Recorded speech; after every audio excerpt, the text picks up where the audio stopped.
Evan Holladay, glad to have you on the show, brother. Thanks for being on. Yes, thank you so much for having me, Joe. How you doing? Fantastic, man. Fantastic. We were actually introduced by a mutual friend, a coach of ours. And, I know a little bit about your background, but let's just kick it off. Tell the folks that are listening, a little bit about your background and what you guys got going on today. Yeah, I love it. Well, excited to be on here. Love what you've got going, Joe. And yes, glad Trevor got us connected. So a little bit about my background. So I really I've kind of got into the real estate world at a young age and found my passion combining both real estate development with that of impact investing and being able to, not only do good for ourselves, but also do well for the community. And that's really at the core of what we do. Our company is Holladay Ventures. I kind of stumbled into this business. I didn't really know what I wanted to do. I didn't know where I wanted to go in college, but I found this developer and he was doing this $55 million student housing mixed use development. And I was like, I don't know what he's doing over there, but that looks really cool. And I got to be a part of it. Nice. And, I nudged my way in there and I basically said, hey, I want to add value to you. He's like, all right, bring people out to my groundbreaking. I brought a couple hundred people out. And because of that, I was the first one he hired there. And I learned very quickly what I did not like. They had me doing a lot of property management, a lot of, dealing directly with the residents. It was a great learning experience, but it also, I think some of the best tools in life that you can learn are what you don't like to do just as much as what you do like to do. And so I quickly learned, I was like, I want to do what he's doing. He's running the numbers. He's doing the relationships. He's putting the deal together. That sounds fun and sexy to me, not dealing directly with the residents. And so from that opportunity, I was able to parlay that into myself and a few others. We started a modular development company in college, which you and I talked a little bit about before. But it was kind of one of those things we didn't know what we didn't know. We were very naive, and we just were like, hey, let's start a modular company. And one thing led to another, and we got it off the ground, and we got investors really interested in it. We won a few venture capital competitions. And from there, we're like, oh, wow, like maybe we do have something. Like we were just kind of doing it for a class at first, but then we're like, hey, could actually be a real business. And so we took it out of college, working on trying to find partners, trying to assemble the team to get this thing out off the ground. Again, not really knowing much of anything about development, just kind of learning as we went. And eventually I found a group who I wanted to partner with, and they're like, hey, how about you come work with us instead? And, one thing led to another. I was like, you know what? These guys have combined 100 years experience. I could probably learn something from these guys. And so I went to work for them, and they threw me in the deep end. They said, hey, sink or swim, you're on your own to source deals. They really put me in a great position to learn because it was ultimately up to me. And it was not without, I tried and failed a few times. First couple of deals I looked at were actually down in like Rio Grande Valley in Texas. And we were basically putting together because I forgot to mention the modular company is really based on mixed income, affordable development. Because that got to my core of, I was like, I love development. I love building brand new communities out of nothing, but I wanted to put something more to that. I wanted to put a mission and a why behind it. And so that's when we learned about tax credits and affordable housing and building out that like missing middle income housing that most developers are not even thinking about, don't care about. They're just trying to build the highest luxury housing they can to get the highest return on investment. But nobody's building for that middle income, that workforce of America. And that's what appealed to me. I was like, man, we can actually do a difference, like make a difference in these families' lives and make a great return for ourselves and our investors. I was like, that's what I want to do. And so that snowballed into me working for this company. And I highly recommend for everybody listening, the apprenticeship model is exactly how I learned and got into this business of doing $50 million deals, is by working for somebody else and doing it with them, literally right alongside them, to the point where I was eventually doing my own deals. And so worked with them, got to do all kinds of creative finance deals, did over 1,300 units. And then eventually I was like, I have a bigger calling. I need to really go out on my own and do something where we're not only building attainable housing, but we're creating a thought leadership platform around that and talking about what is affordable housing, why is it important, and then also combining that with how can we help better our residents, help better their lives and give them better opportunities, while also giving our investors opportunities to make real impact with their capital and have fun doing it and get a great return. So that's a little bit of what we're working on. We also have Monumental, the podcast, which you'll be on soon, which I'm excited about. But yeah, man, just one day at a time, just trying to make impact in the world. I love it, brother. I love it. So many things to touch on right there. I mean, I want to go back to, I'm glad you actually brought it up, but the apprenticeship piece, right? For so many of our young listeners, I think this is so impactful, and it's missed more often than not because, everybody wants the get rich quick scheme. Everybody wants the push button, instant overnight success, give me hundreds of thousands of dollars, wholesale fees, and just, plunk money into my bank account. But so few people are willing to work for it. And what they're missing is that when you add value first, when you lead with value, and what you said to that developer was, let me know what it's going to take, right? You went to him, hands out, let me know, heart in hand, right? And said, tell me what would add value to your development, right? And he said, bring me people. Boom, you brought him people, right?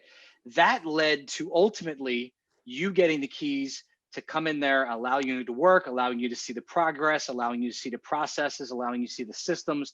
And here you are a few short years later doing your own $55 million deals. How many folks spend decades because of their ego, right? Avoiding doing something like that because they think, well, I would never volunteer my time. I would never, give somebody something for free. I'll learn it the hard way.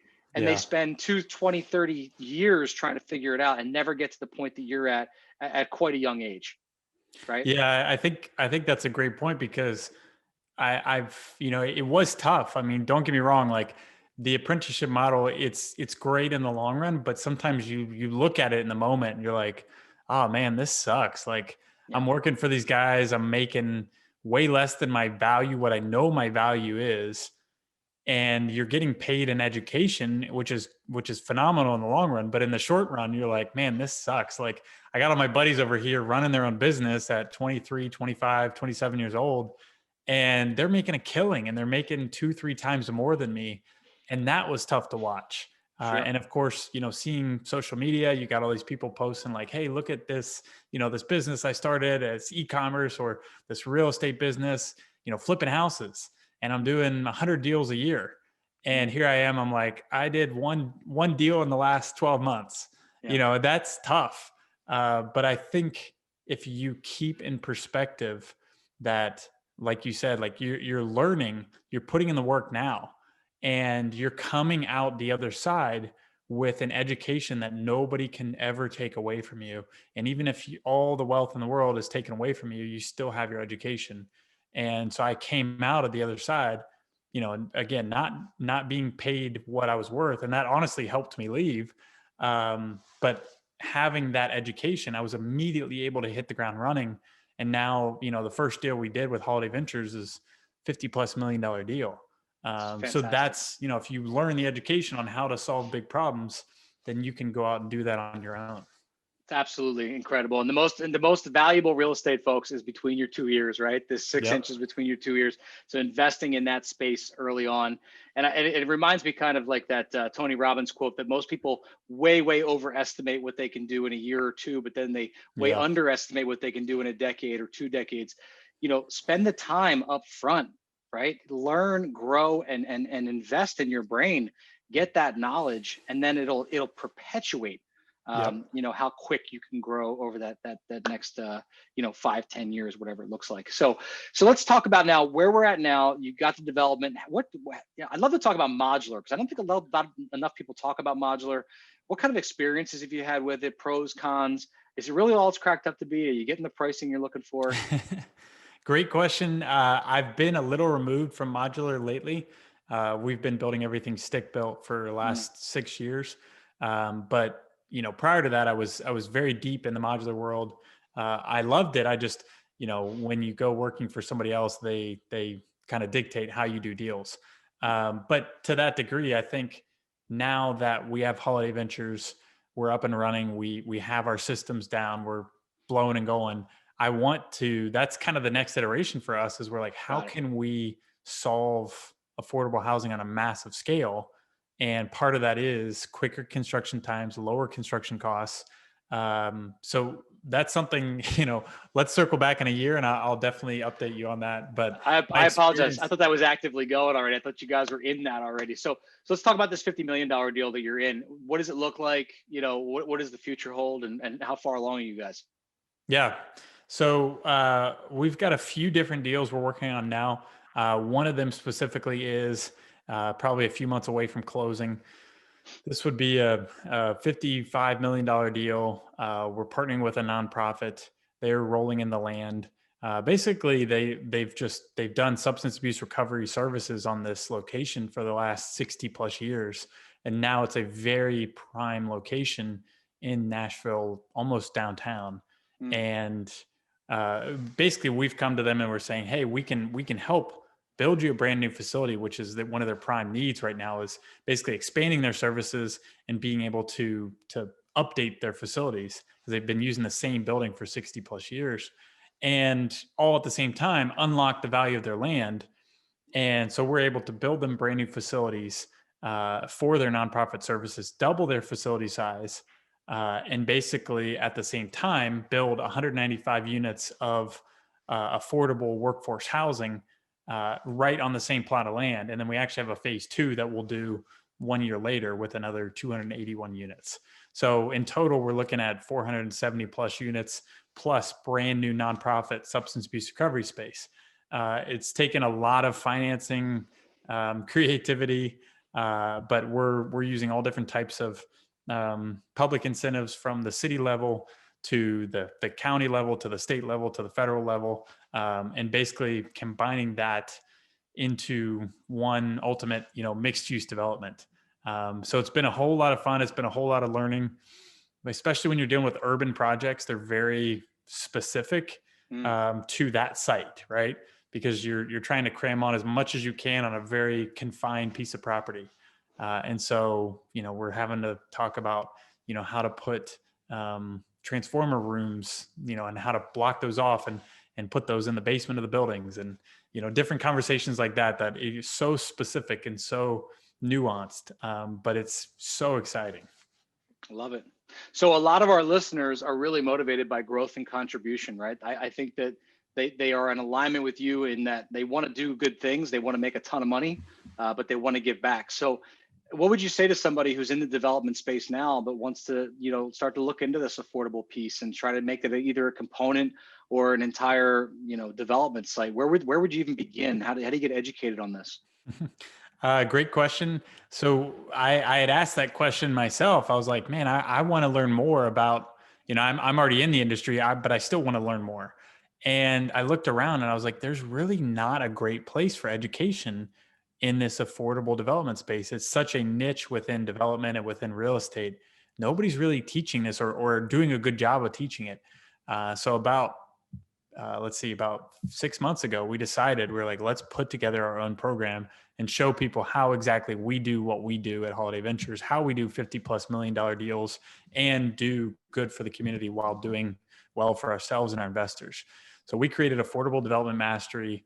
So if anybody's interested, that's just affordabledevelopmentmastery.com.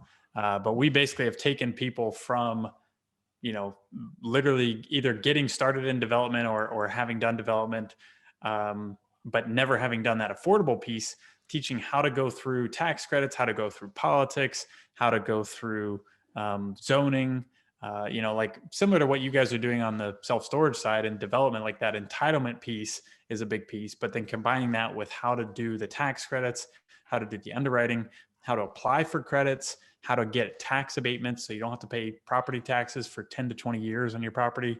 There's so many different ways to finance these deals, and it takes a lot of work. There's way more work in this than most any other types of real estate. So that's why I always tell anybody, before you ever get into this, I was like, you have to be passionate about this first and foremost, because there's honestly a lot of BS that you have to deal with. Just working through government, working through all kinds of regulatory rules. So you have to be passionate about giving back and having that impact piece. So I'd say that's if you want to take like the active role. If you want to take a more passive role, there's ways that you can invest, invest with us or invest with another affordable development group that is making a real impact. And specifically looking for groups that you can tell that they actually care and they want to do good and they want to have lasting change. And it's a part of their mission. I think that's really important. I love it, man.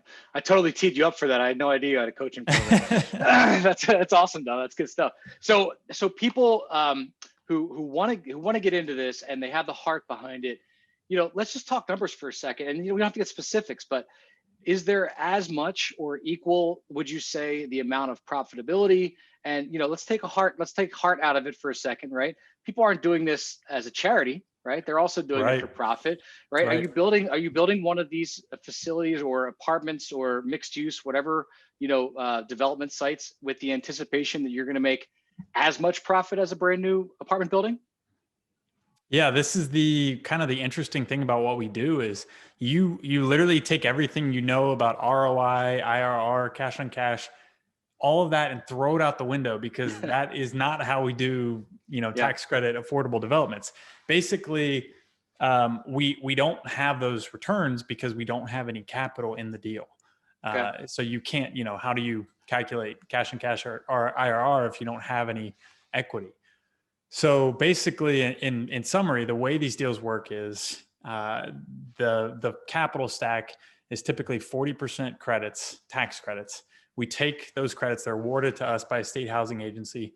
Then we sell those credits for cash equity to a bank or syndicator or somebody that needs the credits. The banks are required to buy these credits. And then as part of that, so that covers about 40% of your project. 50% is covered by a loan that is just basically 80 to 90% loan to value, but it's typically 50 to 60% loan to cost. So that covers 50%. And then the last 10% is basically either grants or tax abatements or different like local funding. Typically on the local level, you get that last 10% filled. And so you as the developer, the operator, the one putting the deal together, you actually do not, you'll put together the pre-development capital or you'll be responsible for that. That's typically $1 to $3 million. And then once you close and start construction, all that pre-dev capital is paid back. And then you are into the deal with none of your own money. As long as you underwrite it well and you do a good deal, you should be in with none of your own money. The only equity would be the tax credit equity. And they actually don't want any cash flow. This is why I'm saying it's the opposite of everything you know about investing. It's like all they want are losses, depreciation, and the credits. So, you won't get the same losses and depreciation benefit like you would on a normal real estate deal, but you get all the cash flow. And So who owns the asset? Do you, the developer, own the asset, or does the affordable housing program own the asset? So you and your tax credit equity investor are co-owners. You form a limited partnership that owns the deal. Go ahead. Technically, they own 99.99%, and you own 0.01%. It's really a technicality for basically the tax credits are divvied out based on percent ownership. So they want all the credits. So they get all that, but then you get, depending on the state, each state does it differently, but they want to reward you for taking the risk and also, agreeing to restrictions on your income and rent levels. And so in return for doing that and taking on the risk and lowering your rents, they give you a pretty substantial developer fee, anywhere from 10 to 15%. So basically you get the developer fee, and then you also get 90 to 100% of the cash flow, because again, your investors don't want it. Yeah, because they bought into the write-off to begin with, right? They literally bought depreciation to begin with. They got the credits, so they're happy. Yeah, wow, that's pretty incredible. So that part's interesting to me. So when they bought that credit, they're actually buying equity plus the credit. I would think that they would just buy the credit and they would be out of the deal. They gave you cash, they got the credit, they're gone, but they stay in as equity. So you're actually selling off equity along with the credit. Correct. But they really, the equity is just basically so that they can get the credit. So they can get the credit. I got you. To satisfy the IRS code, that basically they need to be partners in the deal to get the credits. But really after year 10, credits are delivered every year annually in the same amount for 10 years. Mm. So after 10 years, they're out of the deal, Oh, or you wow. can basically buy them out for a nominal amount. So at that point, you will own 100% of the deal. Interesting. Super cool, man. Super cool. Yeah. Super interesting.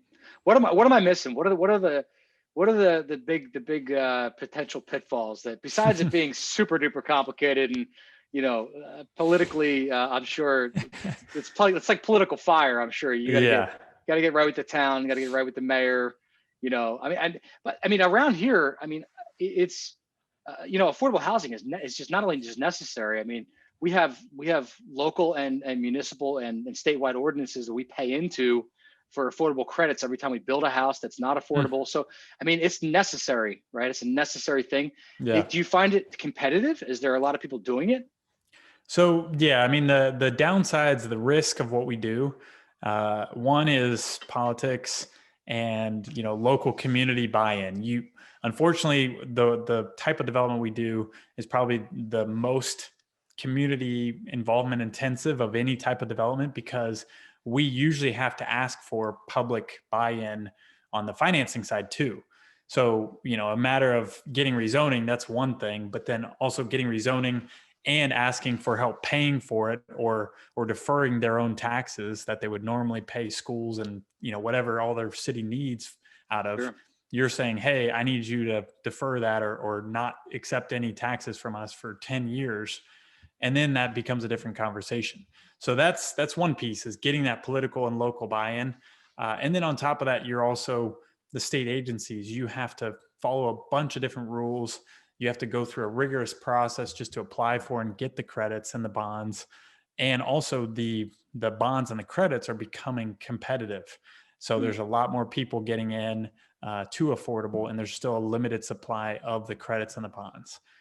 So it's definitely not, like, hey, just come in and do this. It's a walk in the park. There's still a lot of, there's just so many moving parts. Like I had a guy, I think he worked for a big REIT, and he did like 100,000 units. And I taught him we were teaching him how to do affordable. And he's like, man, this is like so much harder than anything I've ever done on any of the acquisition deals. I was like, well, that's good to hear.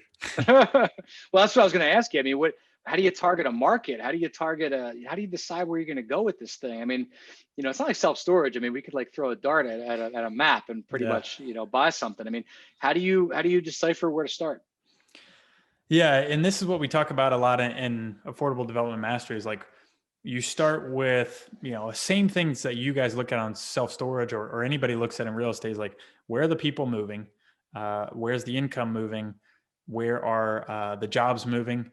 But then finally, the fourth piece that we look at that's different than anybody else is we look at where is the incentive for financing affordable housing. So like, for example, I know that Austin, Texas is very pro affordable development. I know from articles, I know from doing my research, like if you just Google Austin affordable housing, you can see that they do grants. They've set up special taxes that all the citizens pay, similar to what you were saying. They pay into a fund, and then they dole out that fund to affordable developments. So that's funding that I could go after now. And I know that the city's done it before, so it's not like I'd be doing something new. I'd be doing something that's widely accepted and understood in that market. So that's what I look for, is areas that have high demand, that have high income growth, that basically have a huge differential between like the high end where incomes are versus like there are that working class that nobody or a very limited amount of developers are actually providing. So I'm looking at mainly our markets right now are Tennessee, and then we're starting to look into Texas and Florida right now. Love it, man. So, Evan, you're a visionary, you're a leader, you're a business owner, you've accomplished a ton of stuff over the last decade plus. What keeps you going? What keeps you motivated? Is it books? Is it podcasts? Like, where do you get your juice from? I love it. I think it's being clear on who the best version of myself is, and knowing that every day that I put in to get there, I'm one step closer to being a better version of myself. So that includes, the vision board I have right on the other side of my computer, staring at me every day. I wake up every morning, I do the meditation. I have my vision board on my, piece of paper, along with the list of all my annual goals and my BHAG goals, my big, hairy, audacious goals. And that just reminds me, it's like, hey, uh, I am able to impact so many people, and I'm uh, full of the ability to help a lot of people. And so I'd be doing myself and everybody else a disservice if I wasn't playing all out and being the best version of myself. Love it, brother. Man, that was a good answer. So, and listen, obviously, you playing full out. This what you've designed. This is helping people. This is creating impact. This is making a difference. And to me, that's pretty cool. I think it's super interesting for a lot of our listeners who, we talk about wholesale, we talk about land, we talk about single family flips, we talk about self storage. This is the first time we talked about affordable. I think it's a completely different, world for a lot of our listeners to just even learn about. Yeah. But I think it's also really, really cool, like I said, for the impact piece, for the growth, for the contribution, for, maybe thinking about something at a different level when you're talking about development, especially now the multifamily is so, it's so popular, and now it's like, well, if I can do a development and I can create the impact I want to create in my community, why not do both? So I hope in the show notes, we'll have obviously ways to contact you and ways to get involved in your mastery program as well. So I hope that our listeners that are interested in something like this will touch base with you and dive deep into to your well of knowledge, because you're making big changes, man. So I'm excited to have you on. Yeah. Thank you, Joe. I appreciate you having me on. Yeah, man. What did I forget to ask today? Did I not cover anything? Anything I missed? No, I think that's it. I think the only other thing is Joe is going to be on Monumental soon. So I'm excited about that episode to dig into Joe's story and Joe's Yep. impact. So We'll get there. We'll get there. Cool, brother. Well, I appreciate you being on the show today, man. And we will connect soon. And thanks for being on. Yeah. Thank you, man.